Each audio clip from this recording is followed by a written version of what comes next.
Wicked Storytime presents The Stranger's Latchkey, a Dr. Thorndyke mystery by R. Austin Freeman. Please remember to hit like and subscribe to support this channel. The contrariety of human nature is a subject that has given a surprising amount of occupation to makers of proverbs and to those moral philosophers who make it their province to discover and expound the glaringly obvious. And especially have they been concerned to enlarge upon that form of perverseness which engenders dislike of things offered under compulsion, and arouses desire of them as soon as their attainment becomes difficult or impossible. They assure us that a man who has had a given thing within his reach and put it by will, as soon as it is beyond his reach, find it the one thing necessary and desirable, even as the domestic cat, which has turned disdainfully from the preferred saucer, may presently be seen with her head jammed hard in the milk jug, or secretly, and with horrible relish, slaking her thirst at the scullery sink.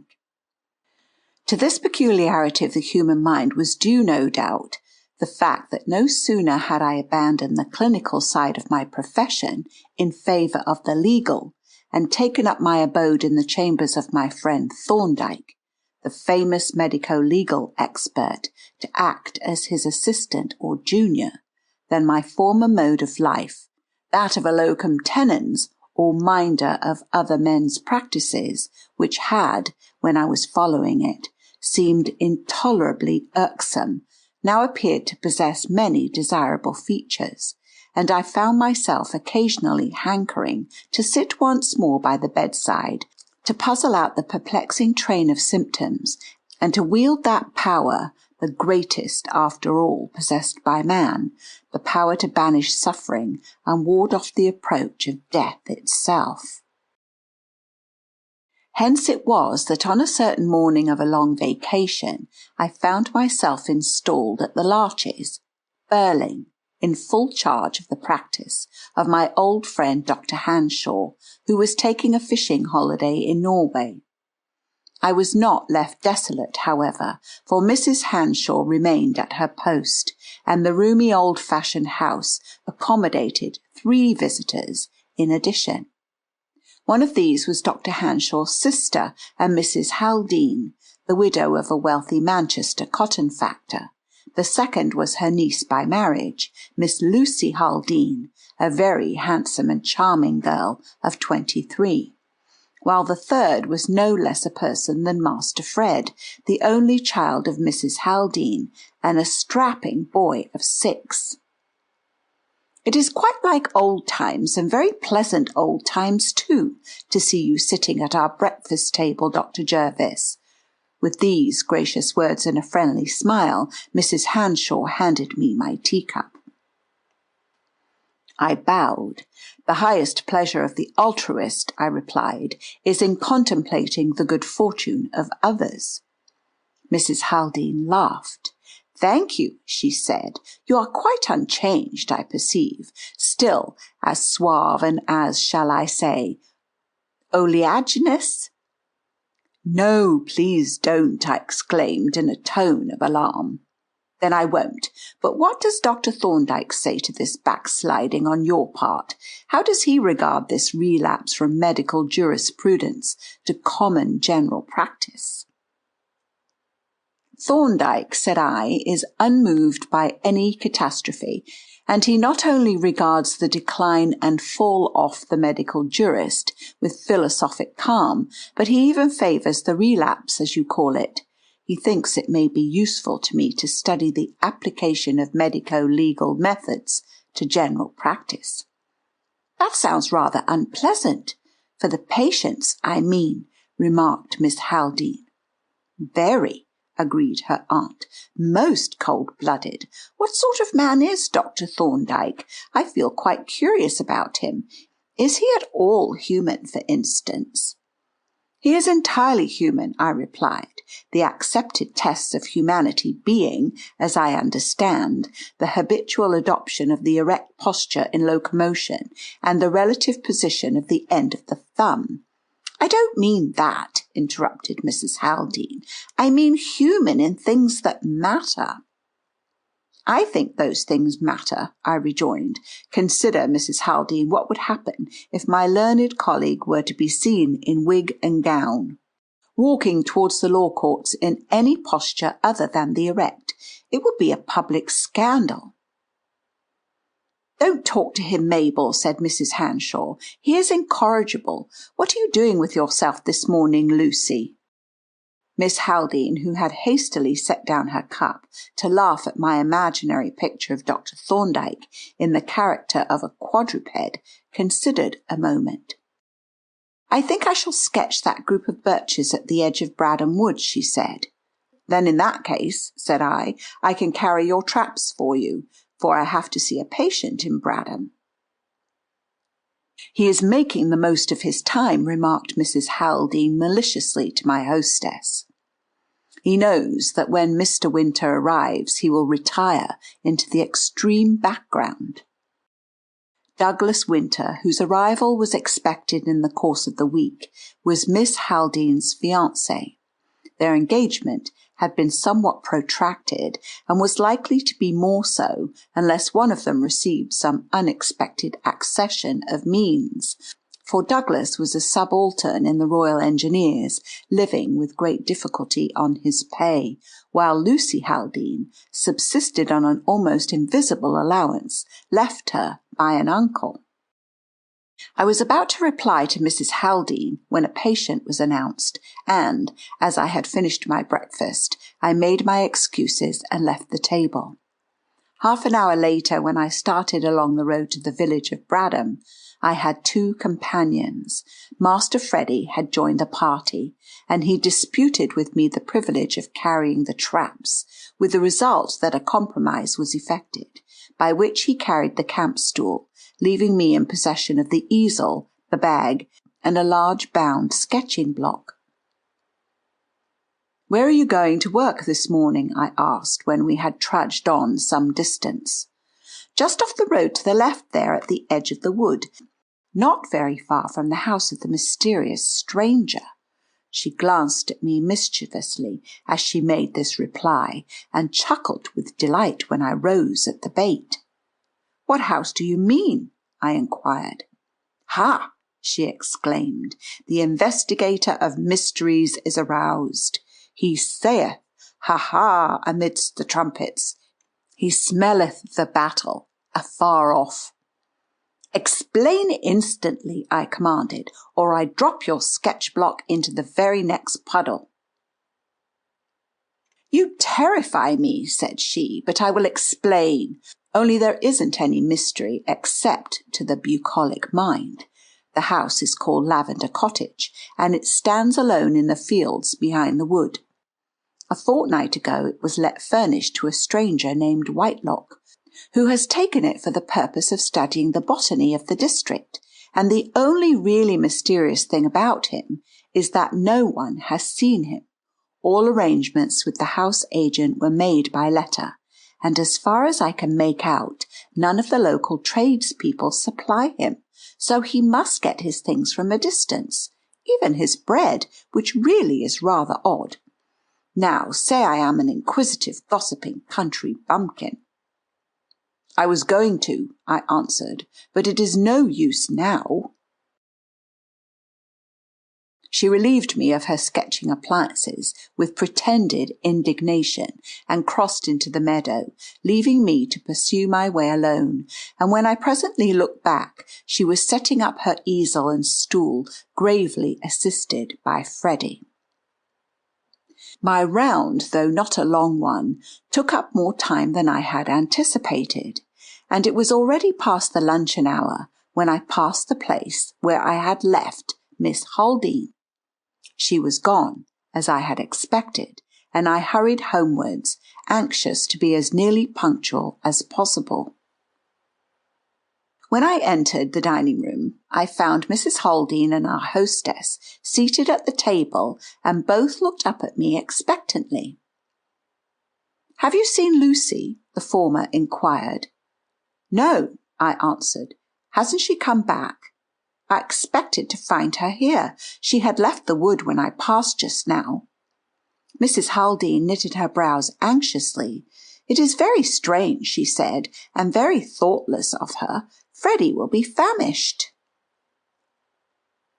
I hurried over my lunch, for 2 fresh messages had come in from outlying hamlets, effectually dispelling my visions of a quiet afternoon. And as the minutes passed without bringing any signs of the absentees, Mrs. Haldean became more and more restless and anxious. At length, her suspense became unbearable. She rose suddenly, announcing her intention of cycling up the road to look for the defaulters. But as she was moving towards the door, it burst open, and Lucy Hamden staggered into the room. Her appearance filled us with alarm. She was deadly pale, breathless, and wild-eyed. Her dress was draggled and torn, and she trembled from head to foot. "Good God, Lucy," gasped Mrs. Haldean. "What has happened, and where is Freddy?" she added in a sterner tone. "He is lost," replied Miss Haldean in a faint voice, and with a catch in her breath. "He strayed away while I was painting. I have searched the wood through and called to him, and looked in all the meadows. Oh, where can he have gone?" Her sketching kit, with which she was loaded, slipped from her grasp and rattled onto the floor, and she buried her face in her hands and sobbed hysterically. "And you have dared to come back without him?" exclaimed Mrs. Haldean. "I was getting exhausted. I came back for help," was the faint reply. "Of course she was exhausted," said Mrs. Hanshaw. "Come, Lucy, come. Mabel, don't make mountains out of molehills. The little man is safe enough. We shall find him presently, or he will come home by himself. Come and have some food, Lucy." Miss Haldean shook her head. "I can't, Mrs. Hanshaw, really, I can't," she said. And seeing that she was in a state of utter exhaustion, I poured out a glass of wine and made her drink it. Mrs. Haldean darted from the room and returned immediately, putting on her hat. "You have got to come with me and show me where you lost him," she said. "She can't do that, you know," I said rather brusquely. "She will have to lie down for the present, but I know the place and will cycle up with you." "Very well," replied Mrs. Haldean, "that will do. What time was it," she asked, turning to her niece, "when you lost the child, and which way?" She paused abruptly, and I looked at her in surprise. She had suddenly turned ashen and ghastly. Her face had set like a mask of stone, with parted lips and staring eyes that were fixed in horror on her niece. There was a deathly silence for a few seconds. Then, in a terrible voice, she demanded, "What is that on your dress, Lucy?" And after a pause, her voice rose into a shriek. "What have you done to my boy?" I glanced in astonishment at the dazed and terrified girl, and then I saw what her aunt had seen, a good-sized bloodstain halfway down the front of her skirt, and another smaller one on her right sleeve. The girl herself looked down at the sinister patch of red, and then up at her aunt. "It looks like blood," she stammered. "Yes, it is, I think. Of course it is. He struck his nose, and it bled." "Come," interrupted Mrs. Haldean, "let us go," and she rushed from the room, leaving me to follow. I lifted Miss Haldean, who was half fainting with fatigue and agitation, onto the sofa, and whispering a few words of encouragement into her ear, turned to Mrs. Hanshaw. "I can't stay with Mrs. Haldean," I said. "There are 2 visits to be made at Rebworth. Will you send the dog-cart up the road with somebody to take my place?" "Yes," she answered. "I will send Giles or come myself if Lucy is fit to be left." I ran to the stables for my bicycle, and as I pedalled out into the road, I could see Mrs. Haldean already far ahead, driving her machine at frantic speed. I followed at a rapid pace, but it was not until we approached the commencement of the wood, when she slowed down somewhat, that I overtook her. "This is the place," I said as we reached the spot where I had parted from Miss Haldean.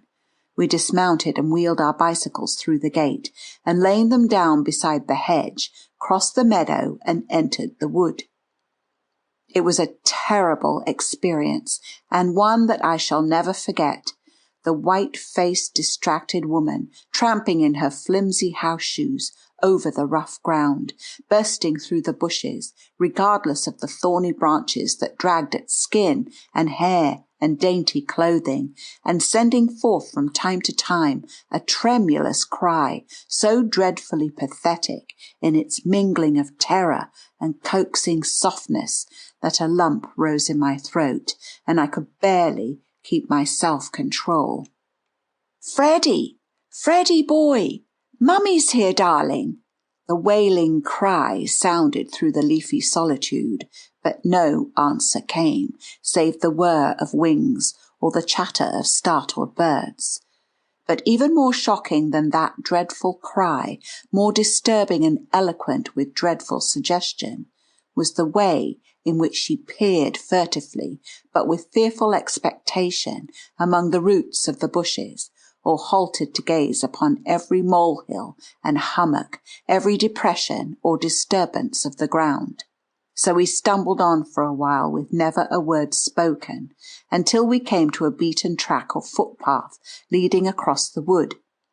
Here I paused to examine the footprints, of which several were visible in the soft earth, though none seemed very recent. But proceeding a little way down the track, I perceived, crossing it, a set of fresh imprints, which I recognized at once as Miss Haldean's. She was wearing, as I knew, a pair of brown golf boots with rubber pads in the leather soles, and the prints made by them were unmistakable. "Miss Haldean crossed the path here," I said, pointing to the footprints. "Don't speak of her before me," exclaimed Mrs. Haldean, but she gazed eagerly at the footprints nevertheless, and immediately plunged into the wood to follow the tracks. "You are very unjust to your niece, Mrs. Haldean," I ventured to protest. She halted and faced me with an angry frown. "You don't understand," she exclaimed. "You don't know, perhaps, that if my poor child is really dead, Lucy Haldean will be a rich woman and may marry tomorrow if she chooses." "I did not know that," I answered, "but if I had, I should have said the same." "Of course you would," she retorted bitterly. "A pretty face can muddle any man's judgment." She turned away abruptly to resume her pursuit, and I followed in silence. The trail which we were following zigzagged through the thickest part of the wood, but its devious windings eventually brought us out onto an open space on the farther side. Here we at once perceived traces of another kind. A litter of dirty rags, pieces of paper, scraps of stale bread, bones and feathers with hoof marks, wheel ruts, and the ashes of a large wood fire pointed clearly to a gypsy encampment recently broken up. I laid my hand on the heap of ashes and found it still warm, and on scattering it with my foot, a layer of glowing cinders appeared at the bottom. "These people have only been gone an hour or two," I said. "It would be well to have them followed without delay." A gleam of hope shone on the drawn white face as the bereaved mother caught eagerly at my suggestion. "Yes," she exclaimed breathlessly, "she may have bribed them to take him away. Let us see which way they went." We followed the wheel tracks down to the road and found that they turned towards London. At the same time I perceived the dog-cart in the distance, with Mrs. Hanshaw standing beside it. And, as the coachman observed me, he whipped up his horse and approached. "I shall have to go," I said, "but Mrs. Hanshaw will help you to continue the search." "And you will make inquiries about the gypsies, won't you?" she said. I promised to do so, and as the dog cart now came up, I climbed to the seat and drove off briskly up the London road. The extent of a country doctor's round is always an unknown quantity. On the present occasion, I picked up 3 additional patients, and as one of them was a case of incipient pleurisy, which required to have the chest strapped, and another was a neglected dislocation of the shoulder, a great deal of time was taken up. Moreover, the gypsies, whom I ran to earth on Rebworth Common, delayed me considerably, though I had to leave the rural constable to carry out the actual search, and as a result, the clock of Burling Church was striking 6 as I drove through the village on my way home. I got down at the front gate, leaving the coachman to take the dog cart round, and walked up the drive, and my astonishment may be imagined when, on turning the corner, I came suddenly upon the inspector of the local police in earnest conversation with no less a person than John Thorndyke. "What on earth has brought you here?" I exclaimed, my surprise getting the better of my manners.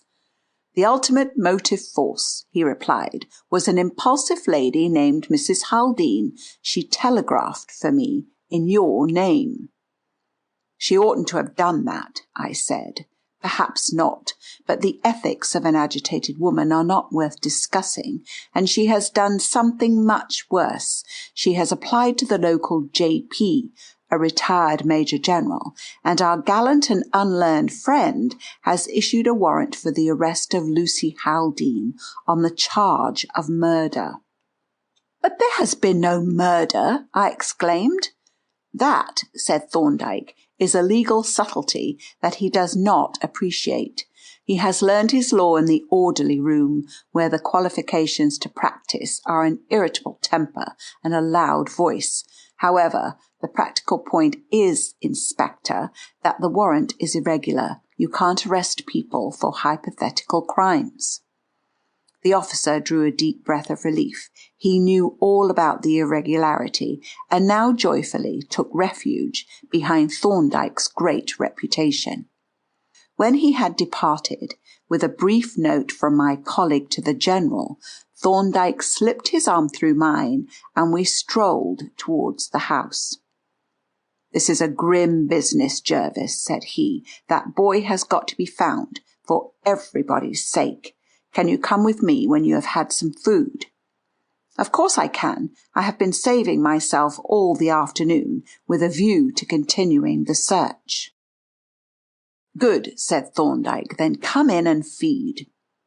A nondescript meal, half tea and half dinner, was already prepared, and Mrs. Hanshaw, grave but self-possessed, presided at the table. "Mabel is still out with Giles searching for the boy," she said. "You have heard what she has done?" I nodded. "It was dreadful of her," continued Mrs. Hanshaw, "but she is half mad, poor thing. You might run up and say a few kind words to poor Lucy while I make the tea." I went up at once and knocked at Miss Haldean's door, and being bidden to enter, found her lying on the sofa, red-eyed and pale, the very ghost of the merry laughing girl who had gone out with me in the morning. I drew up a chair and sat down by her side, and as I took the hand she held out to me, she said, "It is good of you to come and see a miserable wretch like me, and Jane has been so sweet to me, Dr. Jervis, but Aunt Mabel thinks I have killed Freddy. You know she does, and it was really my fault that he was lost. I shall never forgive myself." She burst into a passion of sobbing, and I proceeded to chide her gently. "You are a silly little woman," I said, "to take this nonsense to heart as you are doing. Your aunt is not responsible just now, as you must know, but when we bring the boy home she shall make you a handsome apology. I will see to that." She pressed my hand gratefully, and as the bell now rang for tea, I bade her have courage and went downstairs. "You need not trouble about the practice," said Mrs. Hanshaw, as I concluded my lightning repast, and Thorndyke went off to get our bicycles. Dr. Simmons has heard of our trouble and has called to say that he will take anything that turns up, so we shall expect you when we see you." "How do you like Thorndyke?" I asked. "He's quite charming," she replied enthusiastically. "So tactful and kind, and so handsome too. You didn't tell us that. But here he is. Goodbye, and good luck." She pressed my hand, and I went out into the drive, where Thorndyke and the coachman were standing with 3 bicycles. "I see you have brought your outfit," I said as we turned into the road, for Thorndyke's machine bore a large canvas-covered case strapped on to a strong bracket. "Yes, there are many things that we may want on a quest of this kind. How did you find Miss Haldean?" "Very miserable, poor girl. By the way, have you heard anything about her pecuniary interest in the child's death?" "Yes," said Thorndyke. "It appears that the late Mr. Haldean used up all his brains on his business and had none left for the making of his will, as often happens. He left almost the whole of his property, about £80,000, to his son, the widow, to have a life interest in it. He also left to his late brother's daughter Lucy £50 a year, and to his surviving brother Percy, who seems to have been a good-for-nothing, 100 a year for life. But, and here is the utter folly of the thing, if the son should die, the property was to be equally divided between the brother and the niece, with the exception of 500 a year for life to the widow. It was an insane arrangement." "Quite," I agreed, "and a very dangerous one for Lucy Haldean, as things are at present." "Very, especially if anything should have happened to the child." "What are you going to do now?" I inquired, seeing that Thorndyke rode on as if with a definite purpose. "There is a footpath through the wood," he replied. "I want to examine that, and there is a house behind the wood which I should like to see." "The house of the mysterious stranger," I suggested. "Precisely. Mysterious and solitary strangers invite inquiry." We drew up at the entrance to the footpath, leaving Willett the coachman in charge of the 3 machines, and proceeded up the narrow track. As we went, Thorndyke looked back at the prints of our feet and nodded approvingly. "This soft loam," he remarked, "yields beautifully clear impressions, and yesterday's rain has made it perfect." We had not gone far when we perceived a set of footprints which I recognized, as did Thorndyke also, for he remarked, "Miss Haldean, running and alone." Presently we met them again, crossing in the opposite direction, together with the prints of small shoes, with very high heels. "Mrs. Haldean on the track of her niece," was Thorndyke's comment, and a minute later we encountered them both again, accompanied by my own footprints. "The boy does not seem to have crossed the path at all," I remarked, as we walked on, keeping off the track itself to avoid confusing the footprints. "We shall know when we have examined the whole length," replied Thorndyke, plodding on with his eyes on the ground. "Ha! Here is something new," he added, stopping short and stooping down eagerly. "A man with a thick stick, a smallish man, rather lame. Notice the difference between the 2 feet, and the peculiar way in which he uses his stick. Yes, Jervis, there is a great deal to interest us in these footprints. Do you notice anything very suggestive about them?" "Nothing but what you have mentioned," I replied. "What do you mean?" "Well, first there is the very singular character of the prints themselves, which we will consider presently. You observe that this man came down the path, and at this point turned off into the wood. Then he returned from the wood and went up the path again. The imposition of the prints makes that clear. But now look at the 2 sets of prints and compare them. Do you notice any difference?" "The returning footprints seem more distinct, better impressions." "Yes, they are noticeably deeper, but there is something else." He produced a spring tape from his pocket and took 6 measurements. "You see," he said, The first set of footprints have a stride of 21 inches, from heel to heel, a short stride, but he is a smallish man and lame. The returning ones have a stride of only 19.5 inches. Hence, the returning footprints are deeper than the others, and the steps are shorter. What do you make of that? It would suggest that he was carrying a burden when he returned, I replied. Yes, and a heavy one, to make that difference in the depth. I think I will get you to go and fetch Willett and the bicycles. I strode off down the path to the entrance, and taking possession of Thorndyke's machine with its precious case of instruments, bade Willett follow with the other two. When I returned, my colleague was standing with his hands behind him, gazing with intense preoccupation at the footprints. He looked up sharply as we approached and called out to us to keep off the path if possible. "Stay here with the machines, Willett," said he. "You and I, Jervis, must go and see where our friend went to when he left the path, and what was the burden that he picked up." We struck off into the wood, where last year's dead leaves made the footprints almost indistinguishable, and followed the faint double track for a long distance between the dense clumps of bushes. Suddenly, my eye caught, beside the double trail, a third row of tracks, smaller in size and closer together. Thorndyke had seen them too, and already his measuring tape was in his hand. 11.5 inches to the stride, said he. "That will be the boy, Jervis. But the light is getting weak. We must press on quickly, or we shall lose it." Some 50 yards further on, the man's tracks ceased abruptly, but the small ones continued alone, and we followed them as rapidly as we could in the fading light. "There can be no reasonable doubt that these are the child's tracks," said Thorndyke, "but I should like to find a definite footprint to make the identification absolutely certain." A few seconds later he halted with an exclamation and stooped on one knee. A little heap of fresh earth from the surface burrow of a mole had been thrown up over the dead leaves, and fairly planted on it was the clean and sharp impression of a diminutive foot with a rubber heel showing a central star.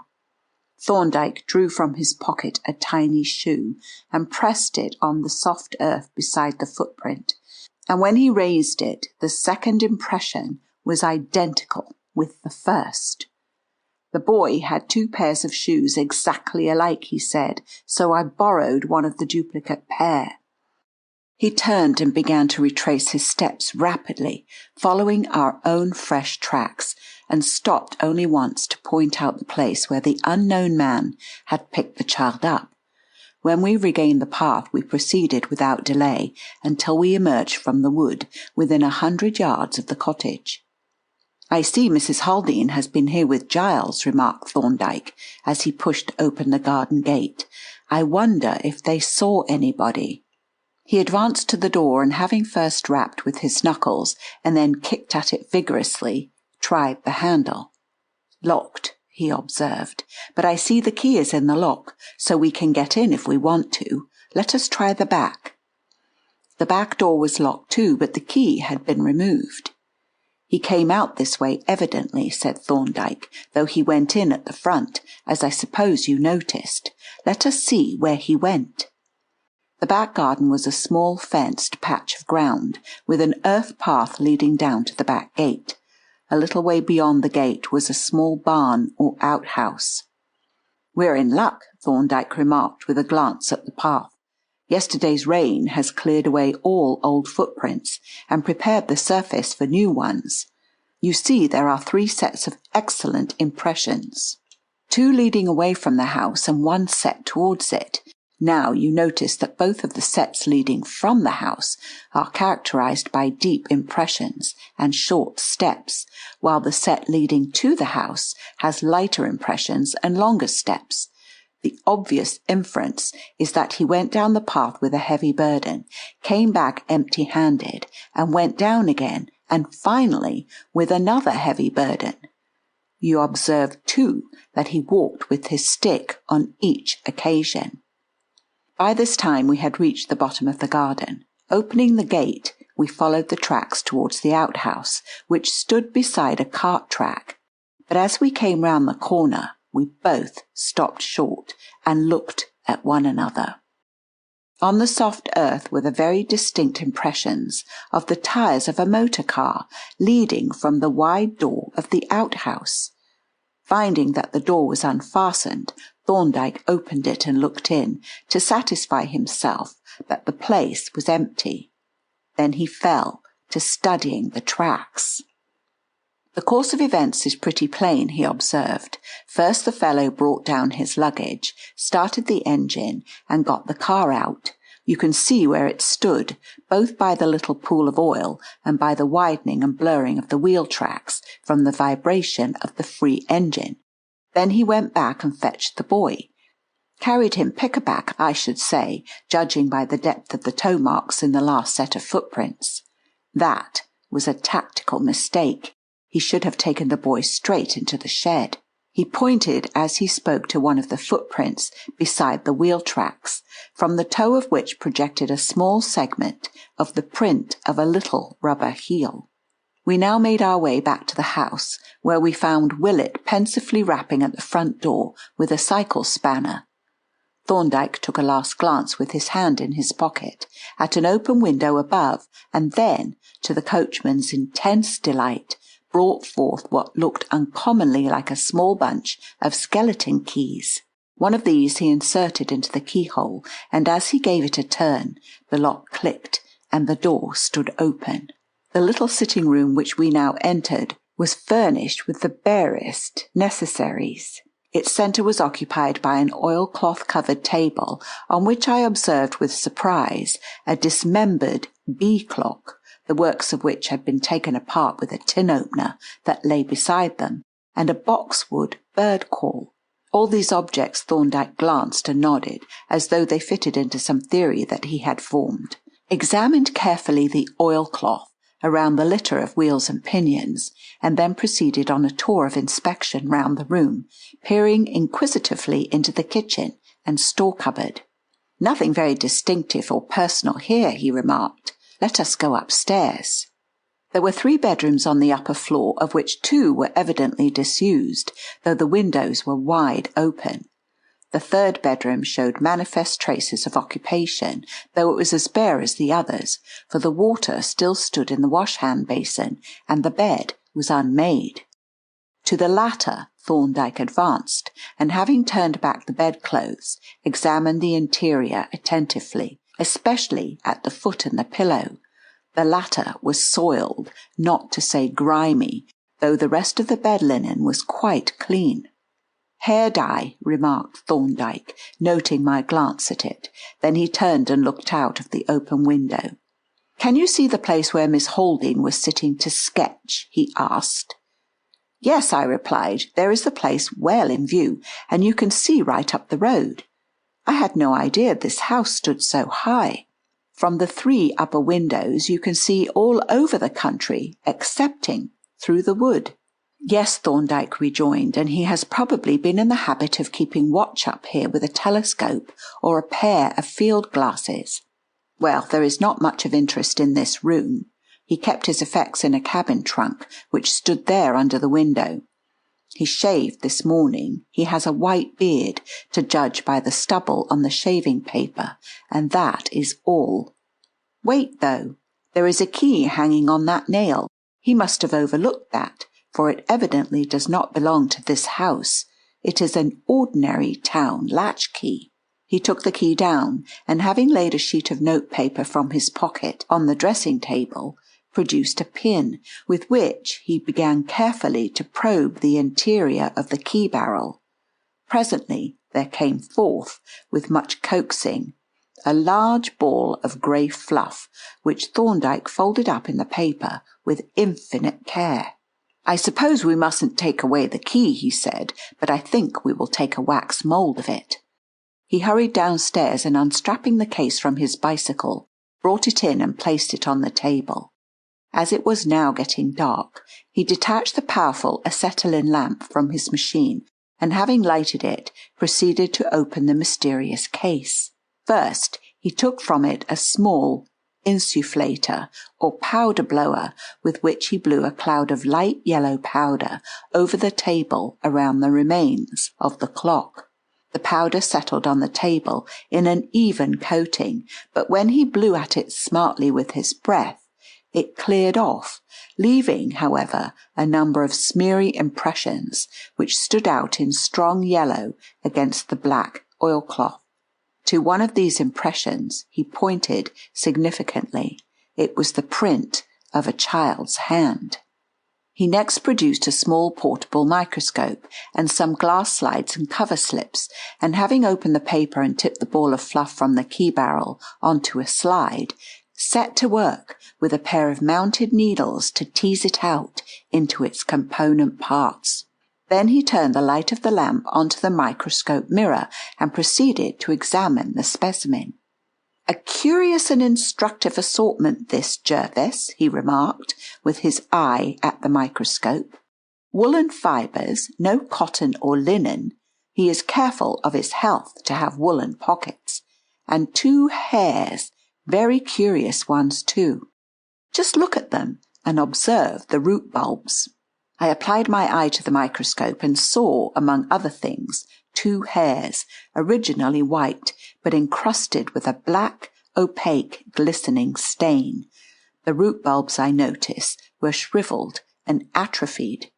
"But how on earth," I exclaimed, "did the hairs get into his pocket?" "I think the hairs themselves answer that question," he replied, "when considered with the other curios. The stain is obviously lead sulfide, but what else do you see?" "I see some particulars of metal, a white metal apparently, and a number of fragments of woody fibre and starch granules. But I don't recognize the starch. It is not wheat starch, nor rice, nor potato. Do you make out what it is?"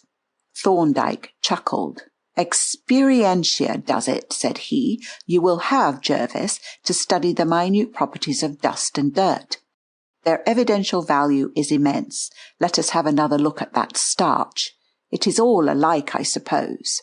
It was, and Thorndyke had just ascertained the fact when the door burst open and Mrs. Haldean entered the room, followed by Mrs. Hanshaw and the police inspector.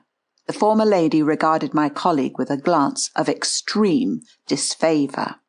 "We heard that you had come here, sir," said she, "and we supposed you were engaged in searching for my poor child, but it seems we were mistaken, since we find you here amusing yourselves, fiddling with these nonsensical instruments." "Perhaps, Mabel," said Mrs. Hanshaw stiffly, "it would be wiser and infinitely more polite to ask if Dr. Thorndyke has any news for us." "That is undoubtedly so, madam," agreed the inspector, who had apparently suffered also from Mrs. Haldean's impulsiveness. "Then perhaps," the latter lady suggested, "you will inform us if you have discovered anything." "I will tell you," replied Thorndyke, "all that we know. The child was abducted by the man who occupied this house, and who appears to have watched him from an upper window, probably through a glass. This man lured the child into the wood by blowing this bird call. He met him in the wood and induced him, by some promises no doubt, to come back with him. He picked the child up and carried him on his back, I think, up to the house, and brought him in through the front door, which he locked after him. He gave the boy this clock and the bird call to amuse him while he went upstairs and packed his trunk. He took the trunk out through the back door and down the garden to the shed there, in which he had a motor car. He got the car out and came back for the boy, whom he carried down to the car, locking the back door after him. Then he drove away." "You know he has gone," cried Mrs. Haldean, "and yet you stay here playing with these ridiculous toys. Why are you not following him?" "We have just finished ascertaining the facts," Thorndyke replied calmly, "and should by now be on the road if you had not come." Here the inspector interposed anxiously. "Of course, sir, you can't give any description of the man. You have no clue to his identity, I suppose." "We have only his footprints," Thorndyke answered, "and this fluff, which I raked out of the barrel of his latchkey and have just been examining. From these data I conclude that he is a rather short and thin man and somewhat lame. He walks with the aid of a thick stick which has a knob, not a crook, at the top, and which he carries in his left hand. I think that his left leg has been amputated above the knee and that he wears an artificial limb. He is elderly, he shaves his beard, has white hair dyed a greyish black, is partly bald, and probably combs a wisp of hair over the bald place. He takes snuff and carries a leaden comb in his pocket. As Thorndyke's description proceeded, the inspector's mouth gradually opened wider and wider, until he appeared the very type and symbol of astonishment. But its effect on Mrs. Haldean was much more remarkable. Rising from her chair, she leaned on the table and stared at Thorndyke with an expression of awe, even of terror. And as he finished, she sank back into her chair with her hands clasped and turned to Mrs. Hanshaw. "Jane," she gasped, "it is Percy, my brother-in-law. He has described him exactly, even to his stick and his pocket comb, but I thought he was in Chicago." "If that is so," said Thorndyke, hastily repacking his case, "we had better start at once." "We have the dog-cart in the road," said Mrs. Hanshaw. "Thank you," replied Thorndyke. "We will ride on our bicycles, and the inspector can borrow Willet's. We go out at the back by the cart track, which joins the road further on." "Then we will follow in the dog-cart," said Mrs. Haldean. "Come, Jane." The two ladies departed down the path, while we made ready our bicycles and lit our lamps. "With your permission, Inspector," said Thorndyke, "we will take the key with us." "It's hardly legal, sir," objected the officer. "We have no authority." "It is quite illegal," answered Thorndyke, "but it is necessary, and necessity, like your military J.P., knows no law." The inspector grinned and went out, regarding me with a quivering eyelid as Thorndyke locked the door with his skeleton key. As we turned into the road, I saw the light of the dog-cart behind us, and we pushed forward at a swift pace, picking up the trail easily on the soft, moist road. "What beats me," said the inspector confidentially as we rode along, "is how he knew the man was bald. Was it the footprints or the latchkey? And that comb, too. That was a regular knockout." These points were by now pretty clear to me. I had seen the hairs with the atrophied bulbs, such as one finds at the margin of a bald patch, and the comb was used evidently for the double purpose of keeping the bald patch covered and blackening the sulphur-charged hair. But the knobbed stick and the artificial limb puzzled me so completely that I presently overtook Thorndyke to demand an explanation. "The stick," said he, "is perfectly simple. The ferrule of a knobbed stick wears evenly all round. That of a crooked stick wears on one side, the side opposite the crook. The impression showed that the ferrule of this one was evenly convex, therefore it had no crook. The other matter is more complicated. To begin with, an artificial foot makes a very characteristic impression, owing to its purely passive elasticity, as I will show you tomorrow. But an artificial leg fitted below the knee is quite secure, whereas one fitted above the knee, that is, with an artificial knee joint worked by a spring, is much less reliable. Now this man had an artificial foot, and he evidently distrusted his knee joint, as is shown by his steadying it with his stick on the same side. If he merely had a weak leg, he would have used the stick with his right hand, with the natural swing of the arm, in fact, unless he had been very lame, which he evidently was not. Still, it was only a question of probability, though the probability was very great. Of course you understand that those particulars of woody fibre and starch granules were disintegrated snuff grains. This explanation, like the others, was quite simple when one had heard it, though it gave me material for much thought as we pedalled on along the dark road, with Thorndyke's light flickering in front and the dog-cart pattering in our wake. but there was ample time for reflection, for our pace rather precluded conversation, and we rode on, mile after mile, until my legs ached with fatigue. On and on we went through village after village, now losing the trail in some frequented street, but picking it up again unfailingly as we emerged onto the country road, until at last, in the paved high street of the little town of Horsfield, we lost it for good.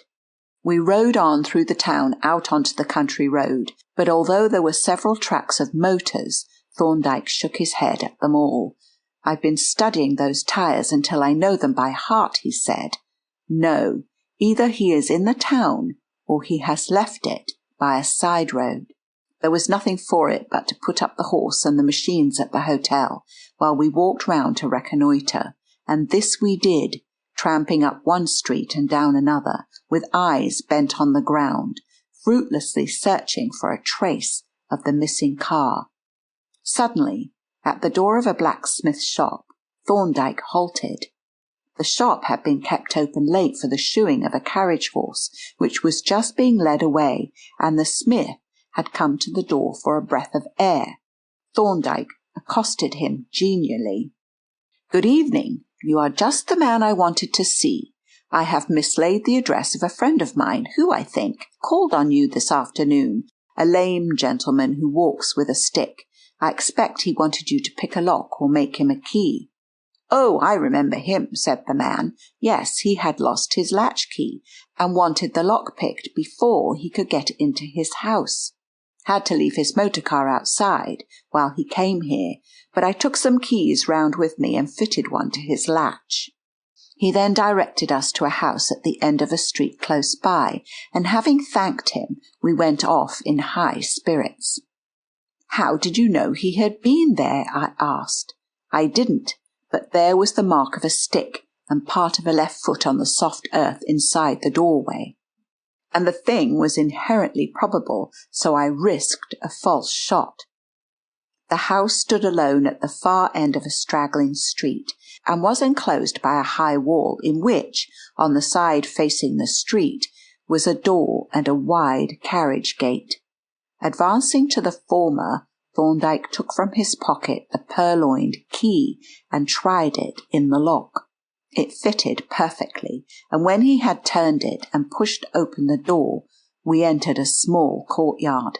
Crossing this, we came to the front door of the house, the latch of which fortunately fitted the same key, and this having been opened by Thorndyke, we trooped into the hall. Immediately we heard the sound of an opening door above, and a reedy, nasal voice sang out, "Hello there! Who's that below?" The voice was followed by the appearance of a head projecting over the baluster rail. "You are Mr. Percy Haldean, I think," said the inspector. At the mention of this name the head was withdrawn, and a quick tread was heard, accompanied by the tapping of a stick on the floor. We started to ascend the stairs, the inspector leading, as the authorized official. But we had only gone up a few steps when a fierce, wiry little man danced out onto the landing, with a thick stick in one hand and a very large revolver in the other. "Move another step, either of you," he shouted, pointing the weapon at the inspector, "and I let fly, and mind you, when I shoot, I hit." He looked as if he meant it, and we accordingly halted with remarkable suddenness, while the inspector proceeded to parley. "Now, what's the good of this, Mr. Haldean?" said he. "The game's up, and you know it." "You clear out of my house, and clear out sharp," was the inhospitable rejoinder, "or you'll give me the trouble of burying you in the garden." I looked round to consult with Thorndyke, when, to my amazement, I found that he had vanished, apparently through the open hall door. I was admiring his discretion when the inspector endeavoured to reopen negotiations, but was cut short abruptly. "I'm going to count 50, said Mr. Haldean, "and if you aren't gone then I shall shoot." He began to count deliberately, and the inspector looked round at me in complete bewilderment. The flight of stairs was a long one and well lighted by gas, so that to rush it was an impossibility. Suddenly my heart gave a bound, and I held my breath, for out of an open door behind our quarry a figure emerged slowly and noiselessly onto the landing. It was Thorndyke, shoeless and in his shirt sleeves. Slowly and with cat-like stealthiness he crept across the landing until he was within a yard of the unconscious fugitive. And still the nasal voice droned on, monotonously counting out the allotted seconds. 41, 42, 43. There was a lightning-like movement, a shout and a flash, a bang, a shower of falling plaster, and then the revolver came clattering down the stairs. The inspector and I rushed up, and in a moment the sharp click of the handcuffs told Mr. Percy Haldean that the game was really up. 5 minutes later, Freddy boy, half asleep but wholly cheerful, was borne on Thorndyke's shoulders into the private sitting room of the Black Horse Hotel. A shriek of joy saluted his entrance, and a shower of maternal kisses brought him to the verge of suffocation. Finally, the impulsive Mrs. Haldean turned suddenly to Thorndyke, seized both his hands, and for a moment I hoped that she was going to kiss him too, but he was spared, and I have not yet recovered from the disappointment.